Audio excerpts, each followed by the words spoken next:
आगामी स्थानिक स्वराज्य संस्था विधान परिषद निवडणुकीत महाविकास आघाडी एकत्रितपणे मैदानात उतरणार असून आघाडीचा उमेदवार विजयी करण्यासाठी सर्व घटक पक्ष एकजुटीने काम करतील असा विश्वास खासदार धैर्यशील मोहिते पाटील यांनी व्यक्त केला।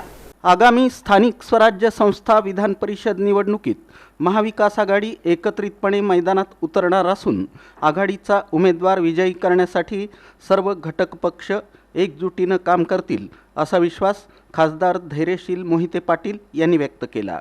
सोलापुरात आयोजित पत्रकार परिषदेत बोलताना त्यांनी राज्यातील राजकीय परिस्थिती, स्थानिक स्वराज्य संस्था निवडणुका तसंच विविध विकास कामांबाबत आपली भूमिका स्पष्ट केली। महाविकास आघाडीतील सर्व पक्षांमध्ये समन्वय असून निवडणूक एकसंघपणे लढवली जाणार असल्याचं खासदार धैर्यशील मोहिते पाटील यांनी बोलताना सांगितलं। सोलापूर जिल्ह्यामध्ये पुरोगामी विचारसरणी टिकली पाहिजे। हा जिल्हा सहकाराचा जिल्हा आहे, सगळ्यांना घेऊन जाणारा जिल्हा आहे। ही सगळा विचार टिकला पाहिजे या दृष्टिकोनातून पवार साहेबांनी जो आदेश दिला तो मी पाळलेला आहे आणि त्यासाठी मी लढणार। जिंकणं हारणं ही गोष्ट वेगळी आहे, परंतु पुरोगामी विचार या जिल्ह्यात टिकला पाहिजे या दृष्टिकोनातून आम्ही लढा देतो। ते पुढे बोलताना म्हणाले की राज्यातील अनेक प्रश्नांवर सरकारला जाब विचारण्याचं काम विरोधक करत आहेत। शेतकरी, बेरोजगारी, पाणी टंचाई आणि विकास कामांच्या मुद्द्यांवर महाविकास आघाडी जनतेच्या बाजूने उभी आहे।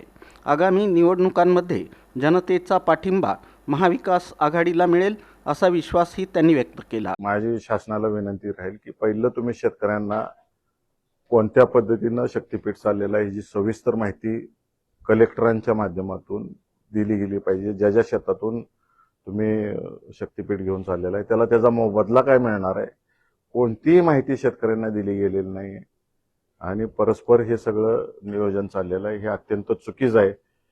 विकासात कोणाचाही सरकार असतो, कोणी आडवं यायचा विषय येत नाही। तर विकास करत असताना शेतकरी देशोधडीला न लागता त्याचं कल्याण होईल या दृष्टिकोनातून सरकारने बघितलं पाहिजे। शक्तीपीठ महामार्गामध्ये मी सोलापूर जिल्ह्यातील माढा लोकसभा मतदारसंघातील एक ना एक गावात गेलो आणि शेतकरी जे बाधित झालेले आहेत त्या प्रत्येकाशी मी चर्चा पर्सनली केलेली आहे। प्रत्येकाबरोबर वेळ घालवलेला आहे तिथं आणि त्यांच्याकडून समजून घेऊन मग या लढ्यात मी उतरलेलो आहे। स्थानिक स्वराज्य संस्था मतदारसंघातील निवडणुकीबाबत विचारलेल्या प्रश्नाला उत्तर देताना त्यांनी सांगितलं की आघाडीच्या वरिष्ठ नेत्यांच्या मार्गदर्शनाखाली उमेदवार आणि प्रचाराची रणनीती निश्चित केली जाईल। सर्व घटक पक्षांचे कार्यकर्ते एक दिलानं काम करून विजय निश्चित करतील। यावेळी विविध राजकीय घडामोडी, विकास प्रकल्प आणि जिल्ह्यातील प्रलंबित प्रश्नांवरही त्यांनी भाष्य केलं। पत्रकार परिषदेला महाविकास आघाडीतील पदाधिकारी आणि कार्यकर्ते उपस्थित होते।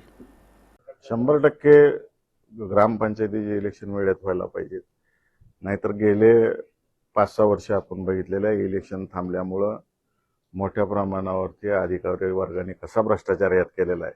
ग्रामपंचायती इलेक्शन अधिक काळ लांबवणं हे धोकादायक आहे, भारतीय लोकशाहीच्या दृष्टिकोनातून अत्यंत धोकादायक आहे। सोलापूर जिल्ह्यातील जनता सगळं बघते आणि जनतेचा दबाव कुठं ना कुठं असतो सगळ्यांवरती, त्याचं मताच्या रूपातून दिसून येईल। मला या जिल्ह्यात पुरोगामी विचार टिकवायचा आहे, माझ्या नेत्यांनी जो आदेश दिलाय तो टिकवायचा आहे, त्या आदेशाप्रमाणे मी वागतोय। प्रत्येक गोष्ट मी माझ्या नेत्यांच्या कानावरती फॉर्म विड्रॉलच्या शेवटच्या 10 मिनिटापर्यंत प्रत्येक गोष्ट ही घातलेली आहे आणि शेवटच्या 10 मिनिटात जो आदेश आला त्याची मी अंमलबजावणी केलेली आहे।